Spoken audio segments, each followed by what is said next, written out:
Hi friends, இன்றைக்கி evening snacks என்னென்னு பார்த்துடலாமா? அதாவது மசாலா கடலை, சாக்லேட், பிஸ்கட் அவங்க லீஃபில் எடுத்து வச்சாச்சு. அதுக்கப்புறம் பார்த்திங்கன்னா ப்ரெட்டு, ஜாம் இருக்குது. அப்புறமா ஃபேண்டா ஜூஸ் வாங்கியாச்சு.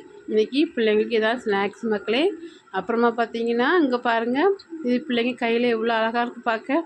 இது சூரியகாந்தி பூ மாதிரி இருக்கலாம் ஃப்ரெண்ட்ஸ், கலர் கலராக. இது ஜூலை 27 இங்கே திருவிழா நடக்கும் பார்த்துருங்க கள்ளிக்குளத்தில். அங்கே அதுக்கு முன்னாடியே இந்த மாதிரி பொம்மைகள்லாம் இனி கடைக்கடையாக வச்சு விற்பாங்க பார்த்துக்கிடுங்க.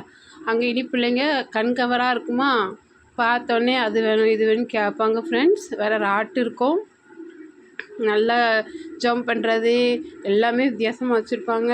இந்த தடவை எவ்வளோ செலவாக போதோ தெரியல ஃப்ரெண்ட்ஸ். நீங்களும் உங்கள் பிள்ளைகளை கூட்டிகிட்டு பிள்ளைங்களை என்ஜாய் பண்ண வைங்க. அப்புறமா பார்த்தீங்கன்னா இதுதான் எங்கள் வீட்டு சிங்க குட்டி பார்த்துருங்க. அந்த பையன் ரொம்ப கொசகார பையன் ஃப்ரெண்ட்ஸ்.